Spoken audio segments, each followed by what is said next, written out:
Hey everyone, thank you so much for tuning in today. I am so excited to be joined by our strategic partner, Katie Cole. Katie focuses on organizational health overall for churches. She helps church leaders with everything from multi-site planning to diversity development to spiritual growth. But for today's conversation, we are excited that she's passionate about developing female leaders and helping churches understand how important it is to invest in female leadership in their organization. So she was obviously the first person that came to mind as we thought about celebrating Women's History Month this March. So Katie, you have been on our podcast before, so our audience might have an idea of who you are, but I just really want you to talk a little bit about how you got into leadership development, especially for women. Well, thanks so much for having me, Anna. Yes, I actually got into leadership development when I was a dean of a university. I ended up getting a graduate degree in human resource development and organizational leadership, really to be able to lead at a higher level and more effective. I've always been really interested in the topic. I'm sort of a natural teacher trainer. So that's my background. And at the same time, right about the time I was finishing my program and I was a dean there. So I was leading and taking on some big projects. My church was growing rapidly and they recruited me actually to come on staff. And so it was really fun for me to take those professional skills and knowledge and apply them to local church ministry, which has really been my heartbeat since I became a believer as a little girl. And those two areas together have just kind of consumed my passion and mind for the last 20 years as I've been serving in full-time leadership or full-time ministry. And as I've started my own leadership development company, working with churches on their strategic plans and their leadership development pipelines, this topic of women kept coming up in a variety of ways. On one side, there was this organizational side where we were seeing women kind of in multiple theological contexts drop out of leadership development and not really complete the pipelines. So there was that thing happening. And then as I was speaking at conferences and networking events, specifically for executive and senior pastors, I kept getting questions about how can we do better with the women in our team? We've got some of these young, talented women, or my wife really wants to step into leadership now with me. What does that look like? All of these questions. And so those two worlds together really started to make me realize we were missing a great opportunity.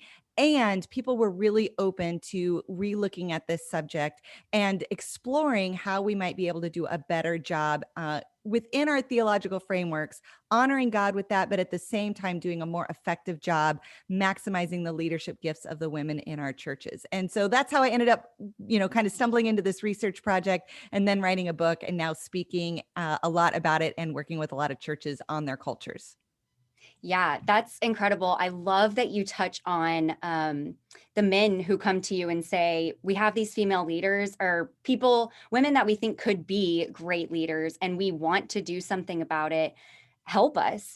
So when they say that, what is kind of the first advice that you give them?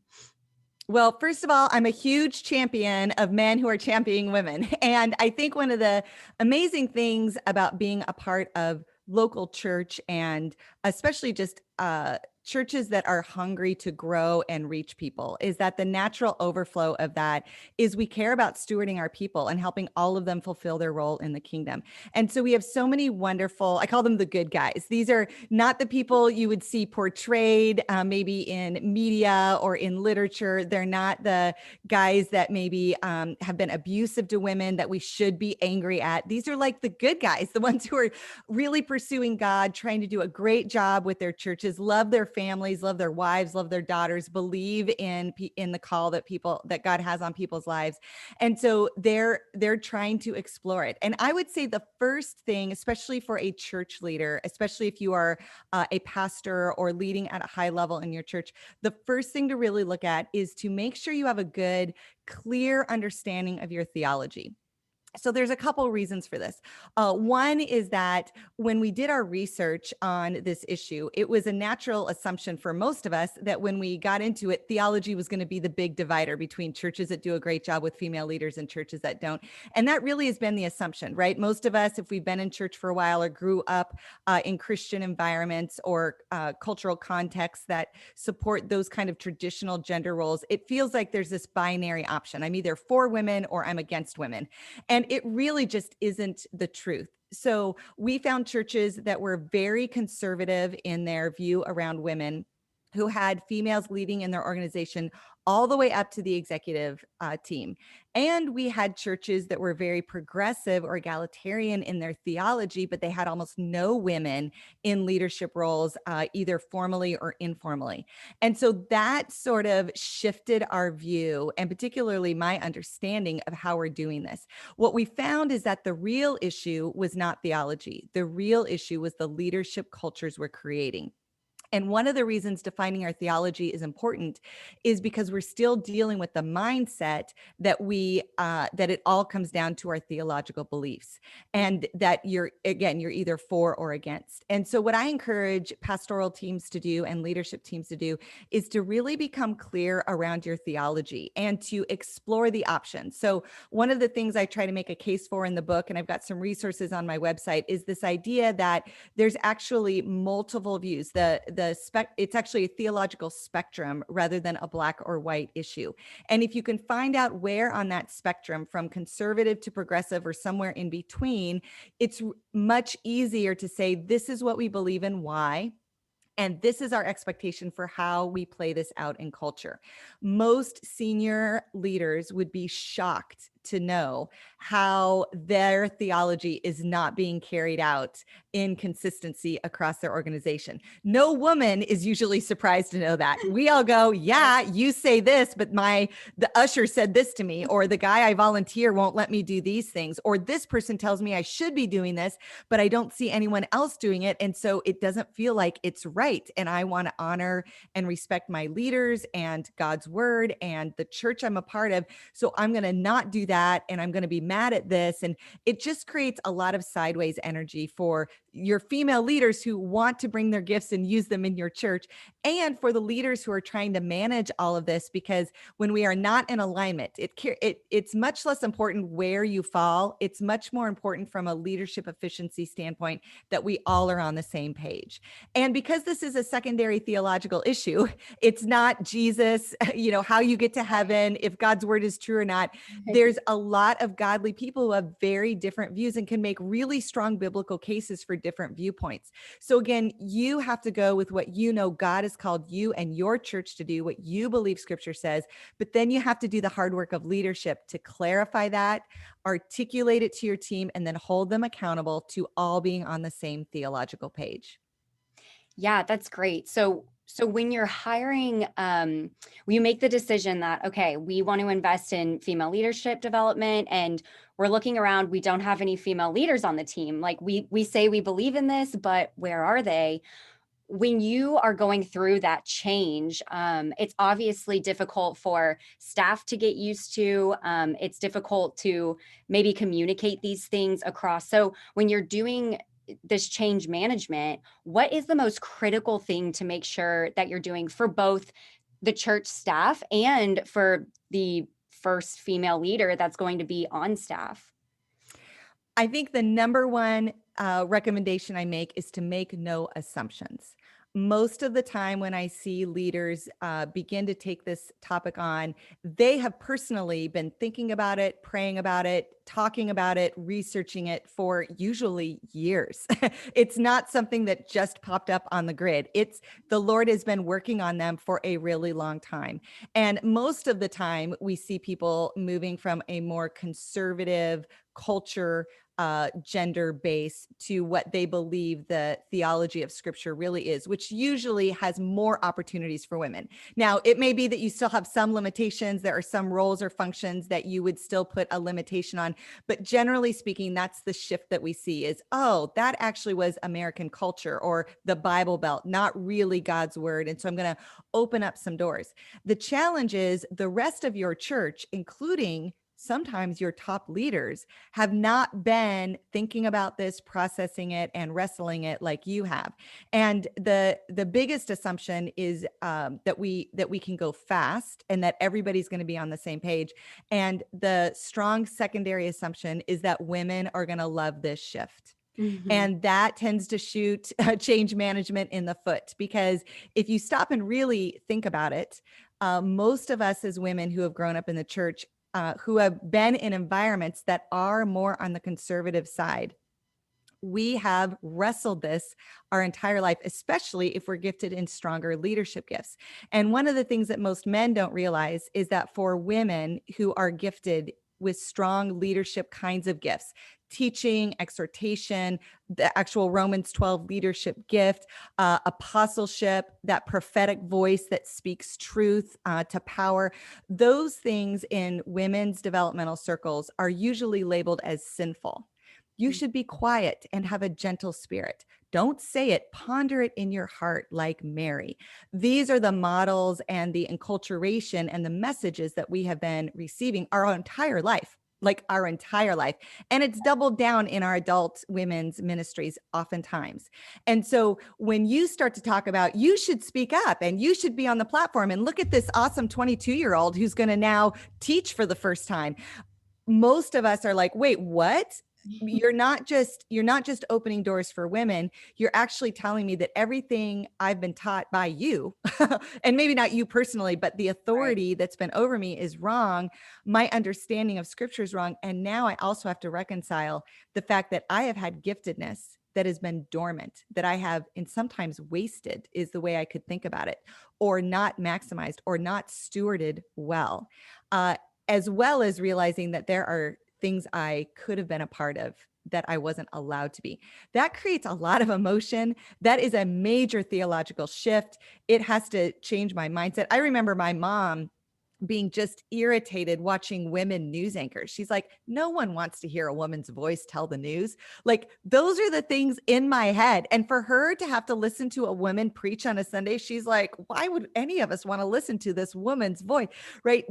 She's a generation behind me. So for her to embrace even the things I'm doing was a major shift for her. And even for me to be able to watch women in their 20s pop into leadership that I had to grind for 20 years to get to, that's hard for me. So just giving everyone in your church the gift of time, engaging the conversations, pastoring us into a new level of understanding of who God is, how much he loves me, who I am, how I am made in his image. That is not something you can step up one staff meeting or one Sunday and announce and expect all the women to rise up in ovation. There may be some, but the majority of the godly women who care about the truth of the Bible, you actually want them to challenge you if you're about to change your theology on them. You want them to question. So you need to be up for actually leading the hearts and souls and minds of your people, not just making an organizational switch and expecting everyone to turn on a dime just because you said so. That is so good, Kadi. There's so much in there that I want to unpack and talk about. But the one thing, actually, your story about your mom, there are a lot of people who feel that way. And so women are up against not only kind of being told their whole life to maybe be more submissive, be quiet, don't stand up to authority quite as much.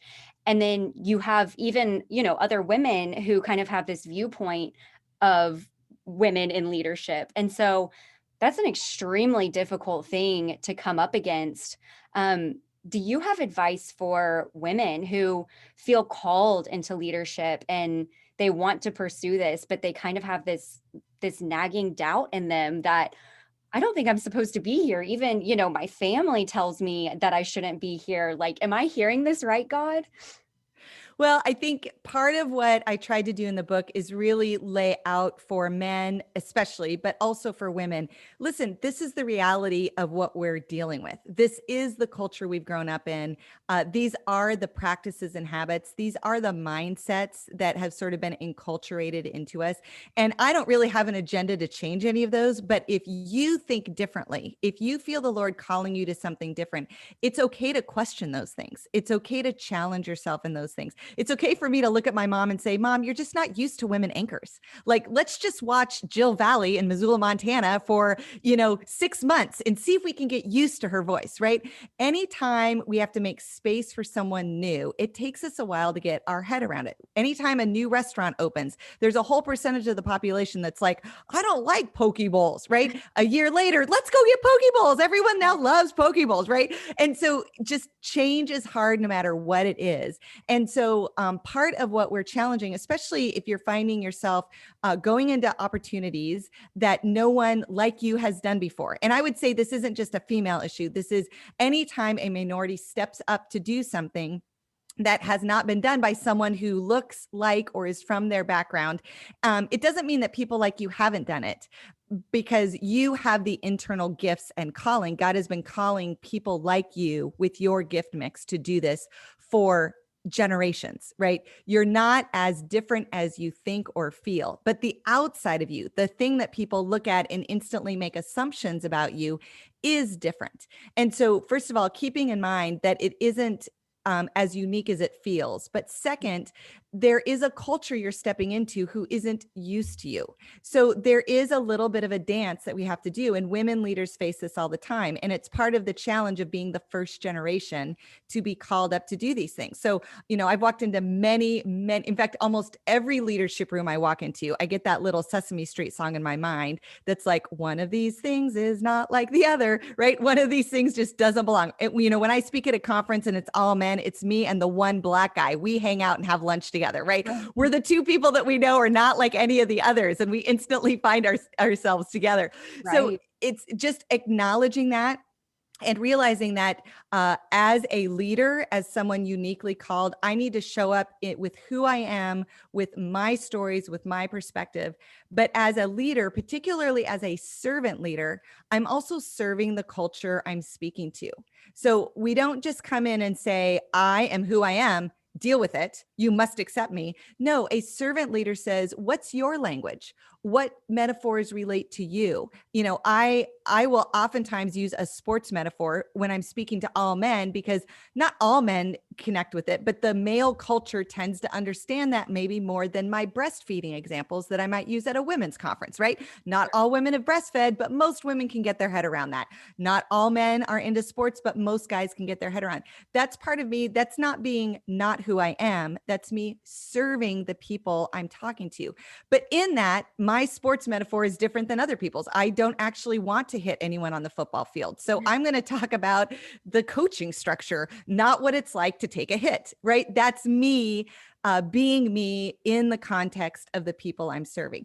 And so just remember, and really every leader does this. This isn't just minority leaders, but it is harder when we haven't had a lot of examples. So I encourage female leaders to just start listening to podcasts, watching female leaders that you like. Please don't spend any time watching female leaders you don't like or want to be like. But the podcast world has opened up an amazing opportunity for us to hear women's voices, not just the physical voice, like my mom, who needs to get used to a higher level pitch, but the kinds of stories they talk about, how smart women handle things. Do we really have to apologize for everything that we say? What if I don't want to laugh at your joke? How do I handle that? Like, there's ways that we can watch strength, courage, discernment, articulation, left brain leadership, right brain creativity, good interpersonal connections, walking into conflict. Many times those enculturations that we've sort of taken on as women that have us hold back or shrink back, we carry into our leadership, and it actually makes us ineffective leaders. Mm. It's really hard to be quiet, gentle, nice to everyone, and ponder everything on your heart, and take the charge, fire the guy that's not doing good, and make a plan for the future. Those don't go together. So get around women who are leading effectively and watch how they do it, and take the pieces you like and let go of the pieces you don't. And then watch a bunch of guys take the pieces you like from them and leave a bunch you don't. Learn from everyone and find your unique leadership voice. That's the key. Yeah, I love that. I love that it is about gender in a sense, because we're talking obviously about a group of people who have not historically always been leaders, and especially in the Bible, like you said earlier, you can interpret, and it is true that women were not leaders in the same way that men are. So, but I love that it's more of a people issue at the core. It's your traits and your personality and your skills, not because you are male or female, but because those are the gifts that God gave you. And so pulling from men that are great leaders and pulling from women that are great leaders, and understanding that there are strengths on both sides, and not even because of their gender, but because of who they are as people. So I think that that is amazing. And so because it's Women's History Month, I kind of want to mark this time and talk to you a little bit about what you're seeing. The effects of COVID-19 have obviously changed the way that we work, the way that we go to church, the way that we communicate with each other. I got this ornament for Christmas that had kind of some of the events that we'll remember from 2020 on it. And so there was like the toilet paper shortage and a little Netflix icon that was like, oh, most of us are watching a lot more TV than we used to, and things like that. And but what it doesn't talk about is how much our work life has changed. I mean, it is so different. So, can you talk a little bit about in 5 years, in 10 years, in 20 years, what do you think is happening right now for female leadership development? Is it strengthening in this moment, or is this a more difficult time for female leaders to accelerate? What are we going to remember? That's a really insightful question, Anna, and a great one for all of us to be thinking about. I think there's a couple things that come to mind when I look at the current dynamic for female leadership. One is, especially when the pandemic first hit, we had sort of this mindset of essential workers only. Women were the majority of essential workers. And even in church environments, I think it was one of those aha moments for anyone who is actually paying attention to the people that were actually making weekly church run, the critical workers, the ones that had to show up to the office. The communications didn't go out. There was no programming for an entire generation without many female workers. The way the office works, the bills getting paid, the HR process, making sure insurance stated, working with PPP, all of those things. In many cases, the majority of those workers were women.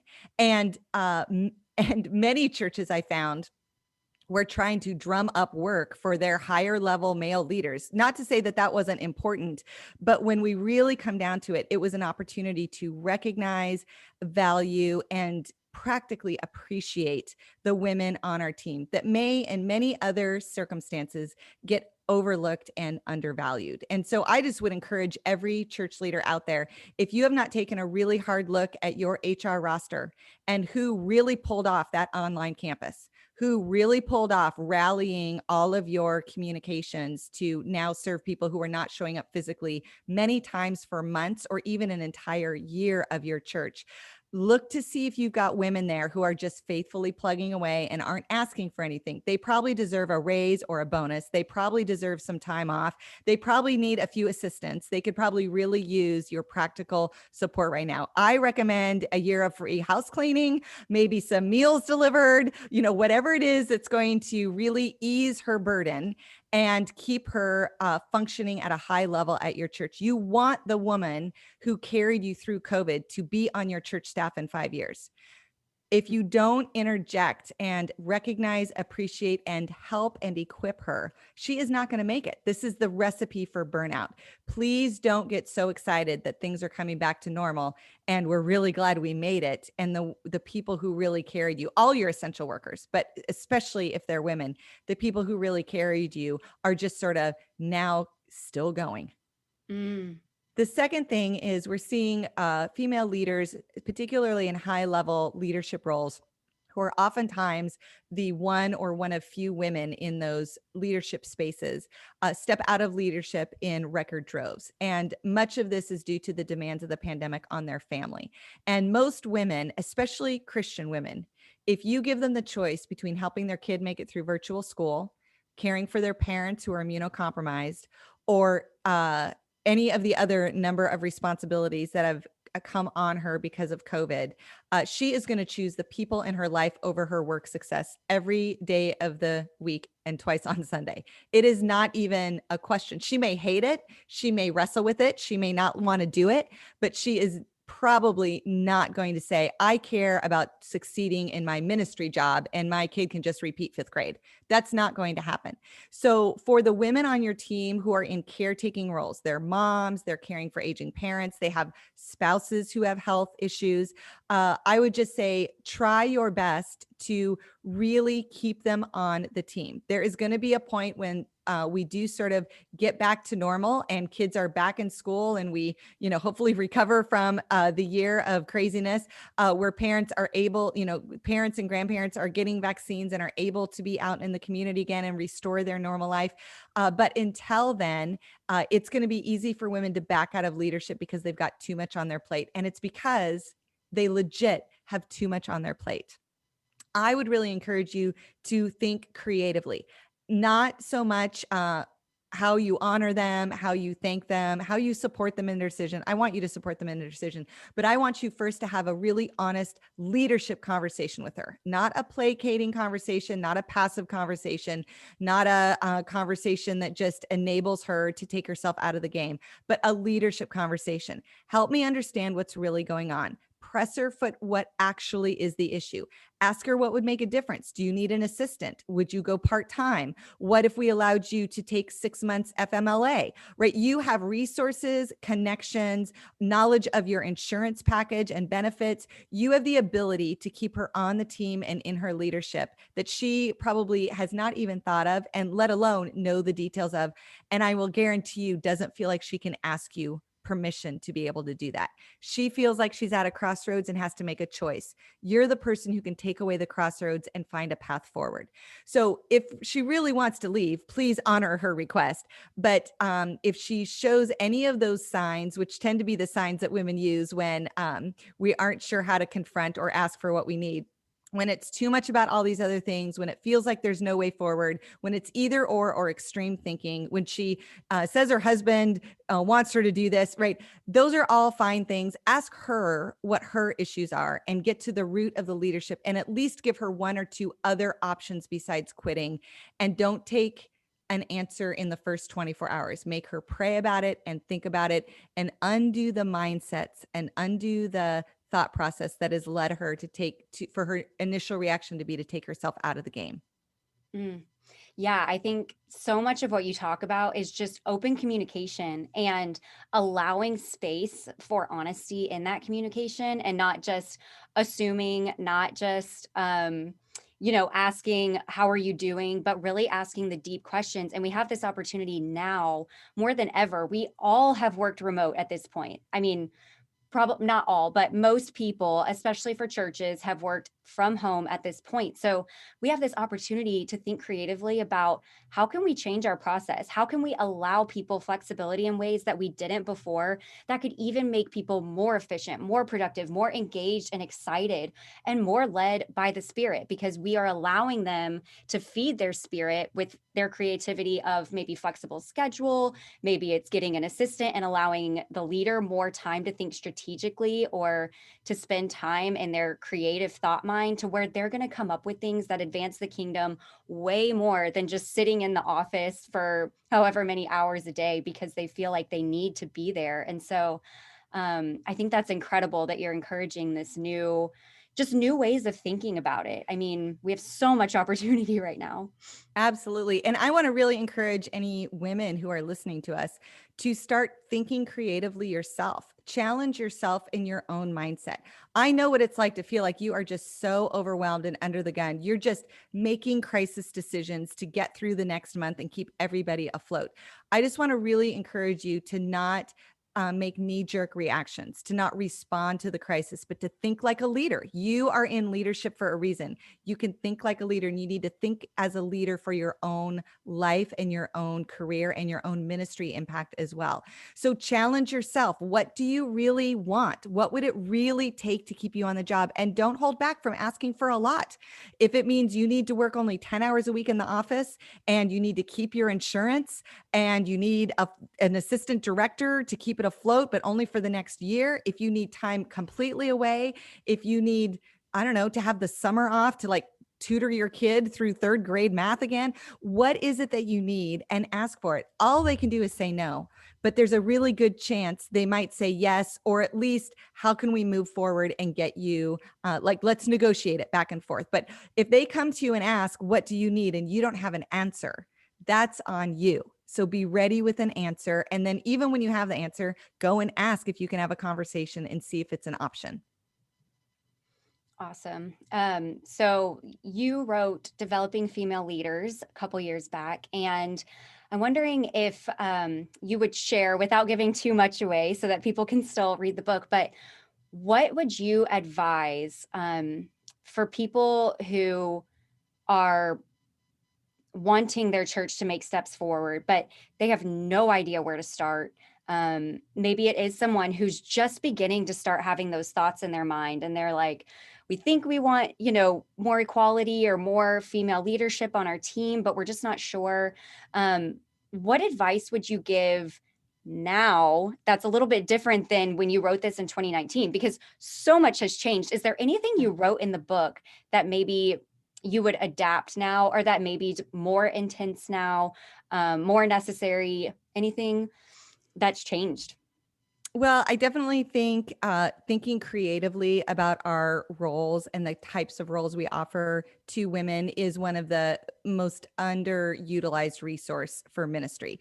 I mean, many of us in church work, if you know, I've done a lot of hiring, I've done a lot of managing. I know I can't pay people what they're worth, right? We all kind of go into church ministry going like, I know I'm taking a hit on the pay, but I know I can also pay them in other ways. I can pay them in flexibility. I can pay them in being family friendly. I can let them bring their kid to the office. I can allow you to, sneak out on a Thursday morning to go to that violin concert. I can compensate for that in other ways. And I would say that's one of the things we've not explored enough for women is we tend to still go, everyone needs to be here from 9 to 5 in the office. And women's lives just don't really work that way. In fact, you mentioned virtual work offices, working from home. That is a female leader's dream come true, right? Now, I'm not talking about all women. I'm sure there are women out there who are, home cooking, bone broth and doing laundry all day and not actually working. I'm talking about female leaders who are juggling 7 things all at one time.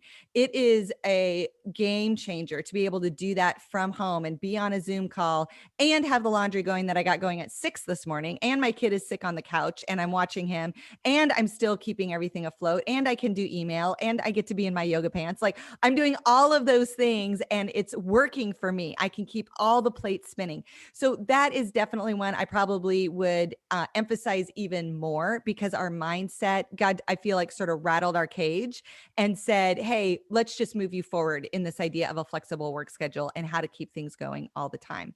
I think the other piece is at the end of the book, I actually allude to the fact that I believe this is such an important topic, not just for women, but the reason I'm most passionate about it is because I'm actually passionate about diversity in all ways. I always think of John 17 is what I come back to whenever I talk about this, that, Jesus looked forward into the future and he prays for the disciples yet to come, which is us. And he could have prayed for a lot of church strategies. There are a bunch of things I pray for churches. I rarely on my own think to pray for unity, but that's what Jesus prays for. He says, I want you all to come together and to be one as my Father and I are one, because that's what a lost world will notice and will help them know that I love them. Unity is how lost people know that God loves them. Women in the average church are 61% of the congregation. They're the majority of our churches, but less than 15% of our formal leadership roles go to women. We have such an opportunity if we could actually get good at helping women find their leadership skills and use it in ministry. When they're the majority, we have so much in common with our male brothers and sisters at our churches. Whatever church you're at, the one thing that's different is gender. Chances are your backgrounds are the same. You think the same things are funny. You live in the same culture. Many of you live in the same house, right? You are similar in so many ways. If we can't get good at this kind of unity, how will we ever get good at actually reaching across racial, socioeconomic, and belief divides to lock arms with fellow believers in ways that are actually diversity, that are actually bringing unity with true minorities in our church communities? So for me, I think, again, God has rattled our cage and said, enough talking about unity. Now you have to actually choose to advocate for each other. You have to choose to pay attention to it. We're going to actually put you and your leadership and all of the things on a video and display it to the world every single time you make a misstep. Are we going to get it together or not? Mm. That's why it's important, because we as leaders, at the end of the day, inclusion is up to us.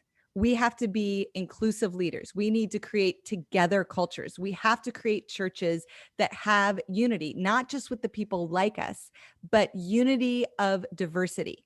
It's it's diversity without friction. That's what unity is, diversity without friction. And right now, we still have a lot of friction when anyone thinks differently than us. And so it's our job as spiritual leaders. God called us to it. It's not our fault, but it is our responsibility. We have to step into it. And these are the ways we do it. We don't do it by asking people to be different. We do it by changing ourselves and leading differently. That is incredible. I love the whole mission behind it really is unity. It's coming together under God to use our individual gifts to help each other. And the more we can intertwine those individual gifts that we all have, the stronger our body can become. And so I just love that you went into the unity. So Kadi, for people who are feeling inspired by this and who want to make a step and want to make progress, or maybe they already are making steps, but they feel a little bit stuck, or they just want to go deeper, what resources do you have that you would recommend to them? Because I know you have a lot of classes, you have books, you have individual coaching. So can you tell us about some of your favorite resources for right now?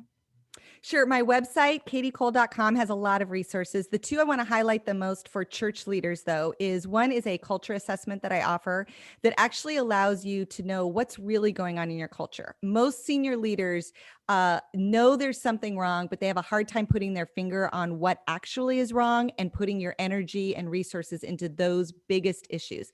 So I created this to try and help leaders who are trying to really understand what's happening throughout the organization and put their energies and efforts in the most efficient places. And then also I offer a masterclass, a video masterclass that you can take your team, your leadership team, you as an individual can take it, that walks you through the main points of the book and then some questions that you get to process together as a team. It's really the best way to sort of help your staff begin to process this topic in a paced way that challenges on the right things and facilitates moving the conversation forward. And then for female leaders, I also have the book is a great resource for everyone, but we have a She Leads Church conference coming up that is free for female leaders. I have a master class. I have a new book coming out that's launching probably the week this podcast launches, called Find Your Leadership Voice: How We as Women Can Discern and Discover what it is that God is calling us to speak up about, and when should we speak and when do we not speak. Knowing the difference between that and making sure you aren't holding back, but you're not overdoing. That's a really tough thing for female leaders to find. And so this is a whole system to try and help you discover that with the Lord and with some friends. So. Kadi, thank you so much for caring about both the female leaders themselves, but also where they're stepping into, and having a heart for both the church and for the women that are going to be stepping into this new space. So I just think it's incredible that you're able to help on both ends, because it really does take the woman stepping in and the environment that she's stepping into to come together and to really make this success happen. So thank you for caring about all of this and for your passion and for joining us today to talk about it. Well, thank you, Anna. And thanks to you and your whole team for making a way for women and helping churches be more open to female candidates. It's really an important role you play in the kingdom. So thank you.